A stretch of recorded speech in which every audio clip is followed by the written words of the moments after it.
Chapter 7. Amy's Valley of Humiliation. "That boy is a perfect Cyclops, isn't he?" said Amy one day as Laurie clattered by on horseback with a flourish of his whip as he passed.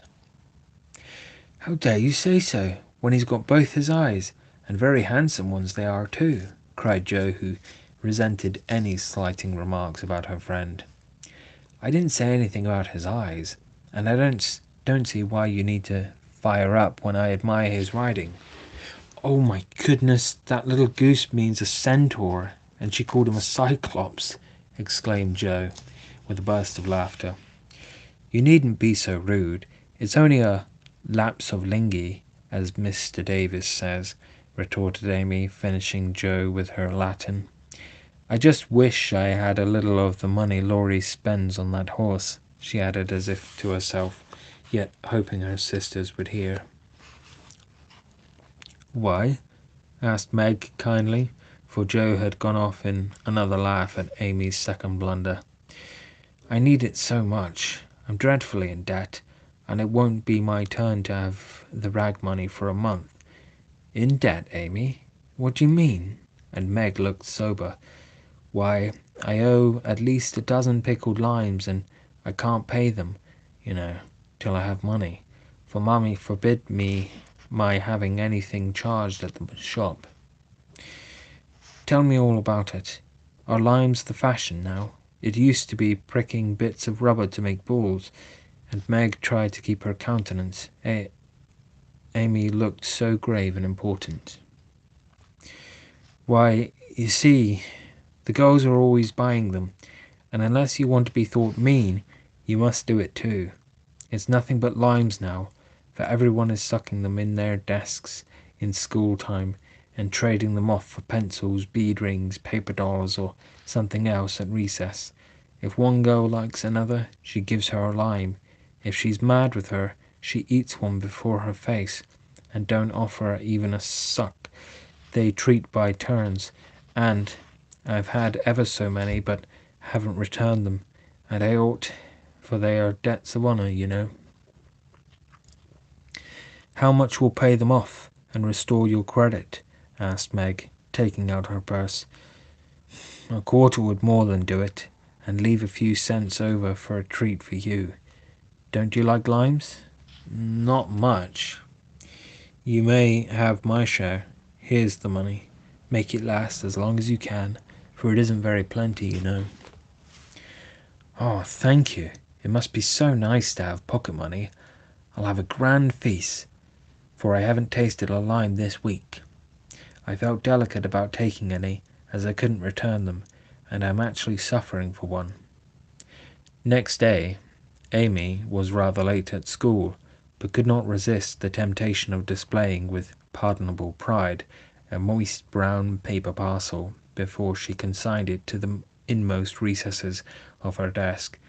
During the next few minutes, the rumour that Amy March had got 24 delicious limes, she ate one on the way, and was going to treat circulated through her set, and the attentions of her friends became quite overwhelming. Katie Brown invited her to her next party on the spot. Mary Kingsley insisted on lending her watch till recess, and Jenny Snow, a satirical young lady who had basely twitted Amy upon her limeless state, promptly buried the hatchet, and offered to furnish answers to certain appalling sums. But Amy had not forgotten Miss Snow's cutting remarks about some persons whose noses were not too flat to smell other people's limes, and stuck-up people who were not too proud to ask for them. And she instantly crushed that Snow girl's hopes by withering telegram, "You needn't be so polite all of a sudden, for you won't get any." A distinguished personage happened to visit the school that morning, and Amy's beautifully drawn maps received praise, which honour to her foe ranked in the soul of Miss Snow, and caused Miss March to assume the airs of a studious young peacock. But alas, alas, pride goes before a fall, and the revengeful Snow, turned the tables with disastrous success. No sooner had the guest paid the usual stale compliments and bowed himself out, than Jenny, under pretence of asking an important question, informed Mr. Davis that the teacher that Amy March had pickled limes in her desk. Now, Mr. Davis had declared limes a contraband article, and solemnly vowed to publicly ferule the first person who was found breaking the law. This much-enduring man had succeeded in banishing gum after a long and stormy war, had made a bonfire of the confiscated novels and newspapers, had suppressed a private post office, had forbidden distortions of the face, nicknames, and caricatures, and done all that one man could do to keep 100 rebellious girls in order.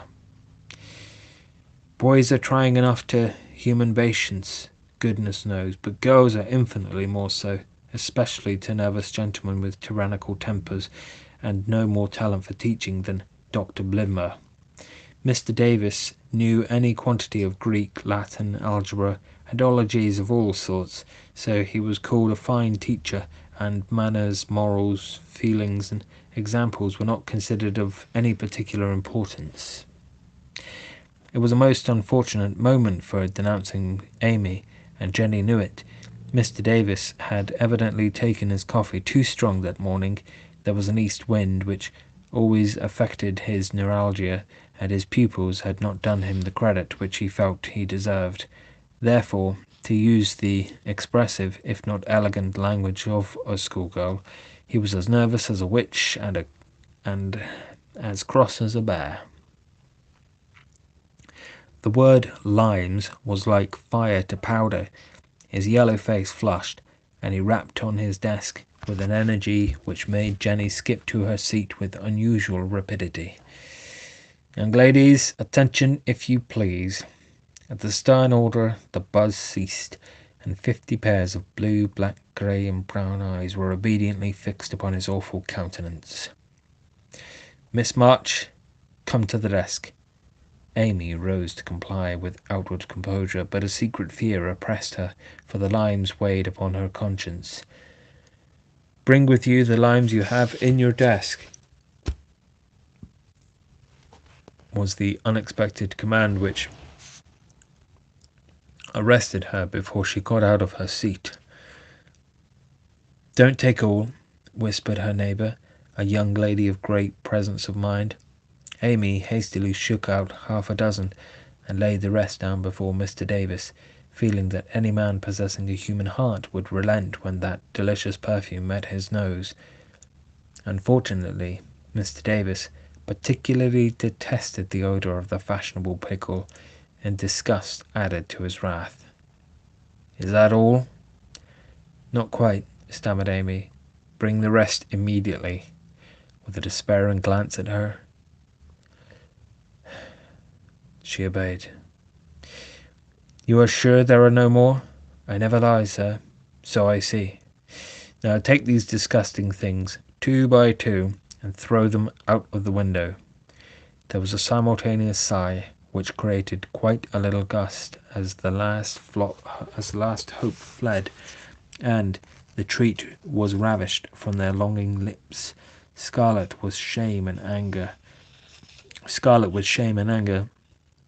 Amy went to and fro 12 mortal times, and as each doomed couple, looking oh so plump and juicy, fell from her reluctant hands, a shout from the street completed the anguish of the girls, for it told them that their feast was being exulted over by the little Irish children who were their sworn foes.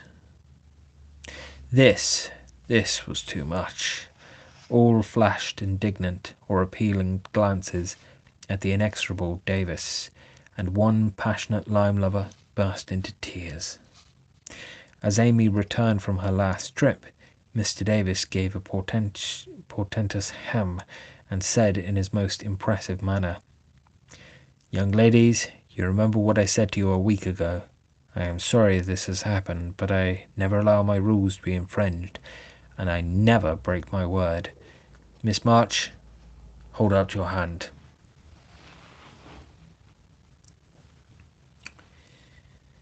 Amy started and put both hands behind her, turning on him an imploring look which pleaded for her better than the words she could not utter.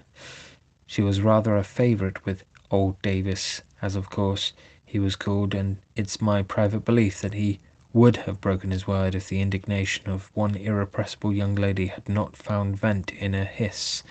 That hiss, faint as it was, irritated the irascible gentleman and sealed the culprit's fate. "Your hand, Miss March," was the only answer her mute appeal received, and, too proud to cry or beseech, Amy set her teeth, threw back her head defiantly, and bore without flinching several tingling blows on her little palm. They were neither many nor heavy, but that made no difference to her. For the first time in her life she had been struck, and the disgrace in her eyes was as deep as if he had knocked her down. "You will now stand on the platform till recess," said Mr. Davis, resolved to do the thing thoroughly since he had begun. That was dreadful.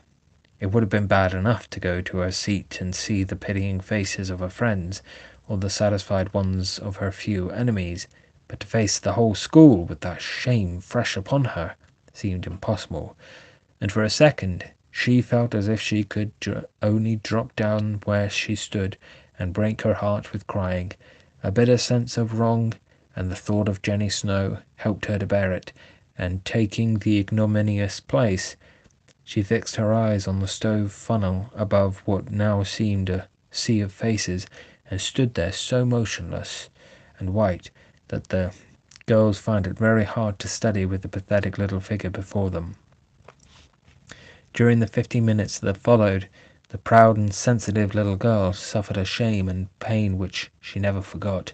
To others it might seem a ludicrous or trivial affair, but to her it was a hard experience. For during the 12 years of her life she had been governed by love alone, and a blow of that sort had never touched her before. The smart of her hand and the ache of her heart were forgotten in the sting of the thought, "I shall have to tell at home, and they will be so disappointed in me." The 15 minutes seemed an hour, but they came to an end at last, and the word recess had never seemed so welcome to her before. "You can go, Miss March," said Mr. Davis, looking, as he felt, uncomfortable. He did not soon forget the reproachful look Amy gave him as she went, without a word to anyone, straight into the anteroom, and snatched her things and left the place forever, as she passionately declared to herself. She was in a sad state when she got home, and when the older girls arrived, some time later, an indignation meeting was held at once. Mrs. March did not say much, but looked disturbed, and comforted her afflicted little daughter in her tenderest manner. Meg bathed the insulted hand with glycerin and tears.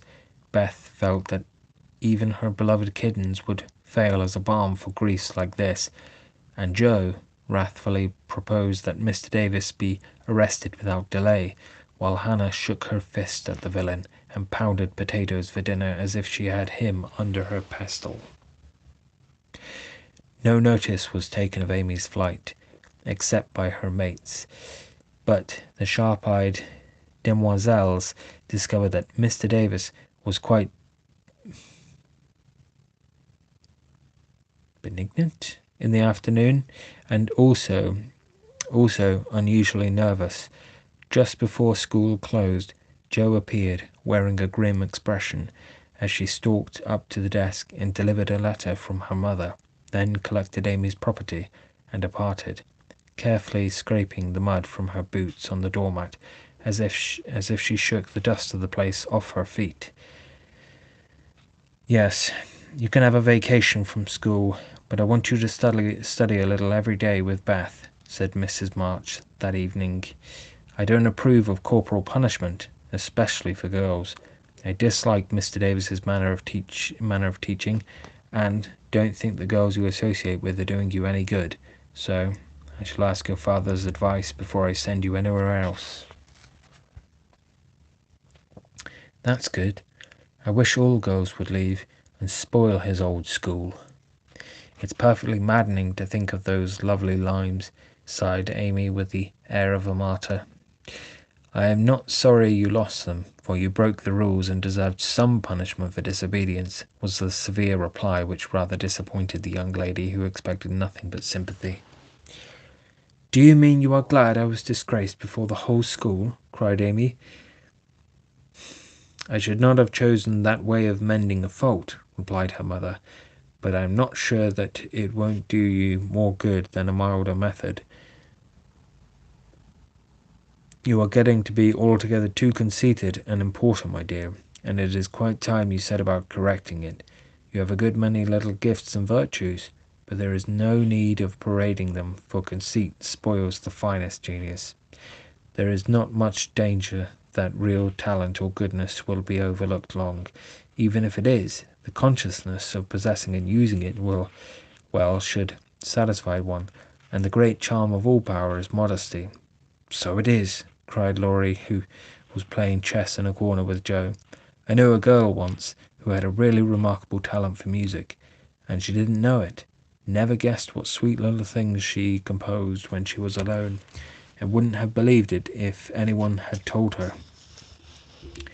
I wish I'd known that nice girl. Maybe she would have helped me. I'm so stupid, said Beth, who stood beside him, listening eagerly. You do know her, and she helps you better than anyone else could, answered Laurie, looking at her with such mischievous meaning in his merry black eyes that Beth suddenly turned very red and hid her face in the sofa cushion, quite overcome by such an unexpected discovery. Joe let Laurie win the game, to pay for that praise of her Beth, who could not be prevailed upon to play for them after her compliment. So Laurie did his best and sung delightfully, being in a particularly lively humour, for to the Marches he seldom showed the moody side of his character. When he was gone, Amy, who had been pensive all the evening, said suddenly, as if busy over some new idea, "Is Laurie an accomplished boy?" "Yes. He has had an excellent education, and has much talent. He will make a fine man, if not spoiled by petting," replied her mother. "And he isn't conceited, is he?" asked Amy. "No, not in the least. That is why he is so charming, and we all like him so much." "I see.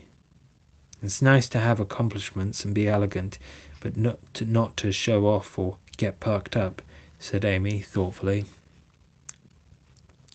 "These things are always seen and felt in a person's manner and conversation, if modestly used, but it is not necessary to display them," said Mrs. March, "any more than it's proper to wear all your bonnets and gowns and ribbons at once, that folks may know you've got 'em," added Joe, and the lecture ended in a laugh.